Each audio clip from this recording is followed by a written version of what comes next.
Sakanimation. Kisah Kancil bagian 3. Pada suatu hari, ada seekor kancil berjalan-jalan di sekitar ladang milik Pak Tani. Kancil menginginkan buah mentimun milik Pak Tani. Tetapi Pak Tani selalu siaga dan berjaga-jaga mengawasi kebunnya, sehingga sulit bagi kancil untuk mencuri mentimun. Kancil berjalan mengendap-endap menunggu Pak Tani lengah. Sampai siang hari, ia belum juga berhasil mendapatkan kesempatan.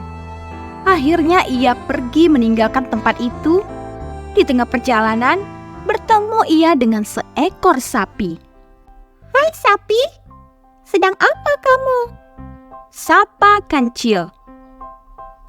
"Hai, aku sedang makan rumput. Mari ke sini, makan bersamaku," jawab sapi sambil memamah rumput. "Terima kasih, tetapi aku tidak suka memakan rumput," jawab Kancil. Lalu Kancil pun berkata, "Maukah kau kuberi mentimun?" "Mentimun? Di mana ada mentimun?" tanya sapi. "Di sana, di ladang milik Pak Tani," jawab Kancil sambil menunjuk ke ladang Pak Tani. "Oh, milik Pak Tani. Tidak, aku tidak mau. Mentimun itu ditanam oleh Pak Tani, jadi aku tidak mau mencurinya," sahut sapi menolak. "Baiklah, kalau kau tidak mau, aku pergi dulu," jawab Kancil lalu pergi meninggalkan sapi. Baru beberapa langkah Kancil berjalan, bertemulah ia dengan seekor kambing. "Aduh, lahap sekali kau makan daun itu. Sampai-sampai lupa tidak menawari aku," sapa Kancil. Kau Cil, kalau kau belum makan, ayo makanlah bersamaku," seru kambing menawarkan. "Terima kasih, tetapi sayang aku tidak suka makan daun itu," jawab Kancil. "Kenapa kau tidak suka?" "Oh, aku tahu maksudmu. Kau pasti takut dimarahi Pak Tani, kan? Pak Tani sudah memperbolehkan aku makan daun ini sepuasnya. Tetapi Pak Tani berpesan padaku jangan sampai merusak batang pohonnya," kambing menjelaskan. Ya, aku tahu itu. Tapi hari ini aku ingin sekali makan mentimun," sahut Kancil. "Oh, kalau mentimun, Pak Tani melarangku untuk mengambilnya. Karena buah mentimun itu akan dijual oleh Pak Tani ke pasar untuk menambah penghasilannya," jelas kambing pada Kancil. "Tapi aku ingin mengambil beberapa buah saja," kata Kancil. "Terserah, kalau kau berniat mengambilnya, yang penting aku sudah memperingatkanmu," kambing menjelaskan. "Ya sudah, aku mau pergi saja." Kancil kembali berjalan untuk mencari kawan yang mau diajak mencuri mentimun. Dia memang takut mencuri sendiri, karena sudah berkali-kali Pak Tani mengetahui kalau mentimunnya dicuri oleh Kancil. Pak Tani juga telah bersumpah bila nanti dapat menangkap Kancil saat mencuri mentimun, dia akan memenggal kepalanya. Oleh karena itu, Kancil berusaha mencari kawan yang akan dijadikan teman mencuri mentimun di ladang. Sampailah Kancil di pinggiran sebuah kubangan. Ia melihat seekor kerbau yang sedang mandi lumpur. Di siang hari yang terik, kerbau memang sangat senang bermandi lumpur. "Hai kerbau, sedang apa kau di situ?" tanya Kancil kepada kerbau. "Oh, kau Cil. Aku sedang mandi lumpur. Aku tidak tahan panasnya siang hari ini," sahut kerbau. "Ih, bukankah kau bertambah kotor dengan mandi di lumpur?" seru Kancil lagi. "Tidak, yang penting aku tidak kepanasan.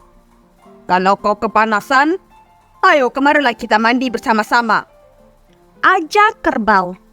"Ih, tidak. Aku tidak mau badanku jadi kotor sepertimu," kata Kancil menolak. "Ya sudah, kalau kau tidak mau," sahut kerbau. apakah kau sudah makan siang hari ini? Tanya Kancil menyelidik. Belum? Memangnya kenapa? Apakah kamu mempunyai makanan yang banyak? Jawab kerbau. Ada. Di sana banyak mentimun yang besar-besar. Loh, bukankah mentimun itu milik Pak Tani? Sahut kerbau. Ya, memang mentimun itu milik Pak Tani. Tapi kita kan hanya ingin mengambil beberapa buah saja. Kalau kau mau, ayo sama-sama kita ke sana. Bujuk Kancil kepada kerbau. Nanti, biar aku saja yang memetik.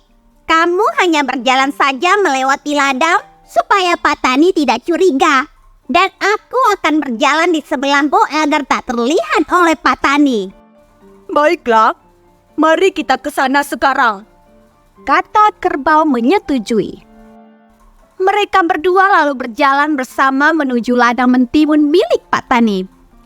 Kancil berjalan di balik tubuh kerbau yang besar itu, sehingga yang tampak oleh Pak Tani hanya kerbau yang melintas di pinggir ladang.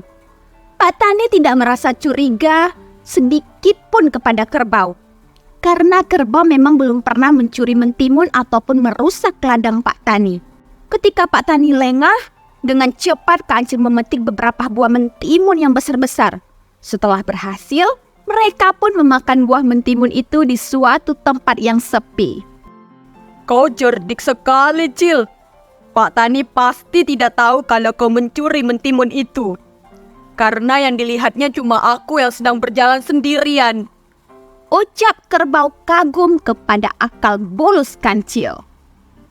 Iya memang, makanya aku mengajakmu. Sahut Kancil dengan bangga. Keesokan harinya, Kancil dan kerbau mengulangi perbuatan itu lagi bersama-sama. Dalam sehari saja mereka telah mencuri sebanyak 3 kali atau lebih. Lama-kelamaan, Pak Tani pun mulai curiga melihat kerbau yang makin sering berjalan melewati ladang miliknya. Setelah kerbau lewat, Pak Tani memeriksa buah mentimun yang sebentar lagi akan dipanen. Hah? Buah mentimunku yang besar-besar banyak yang hilang. Apa mungkin kerbau yang mencurinya? Sebab beberapa hari ini hanya kerbau yang terlihat melewati ladang ini. Ujar Pak Tani menduga-duga. Awas kau kerbau. Ancam Pak Tani. Kancil saja sudah tak berani mencuri mentimunku. Kau malah berulang kali mencuri. Bila nanti kau tertangkap olehku, kau akan kuhukum yang berat. Hari berikutnya Kancil dan kerbau kembali beraksi. Namun Pak Tani sudah siap dengan tambang dan pecut untuk menangkap kerbau. Ketika kerbau terlihat melintas di ladangnya, perlahan-lahan Pak Tani mendekatinya. Kancil, Pak Tani berjalan ke arah kita. Ujar kerbau. Ya, tenang saja. Aku sudah dapat beberapa buah. Ucap Kancil tak peduli. Kalau Pak Tani tahu bagaimana? Tanya kerbau yang mulai takut. Tidak usah takut. Ini bagianmu. Aku akan menaruh bagianku dulu di sana. Dan kau jalan perlahan saja agar Pak Tani tidak curiga. Ujar Kancil lalu berlari kencang meninggalkan kerbau. Hei, mau kemana kau?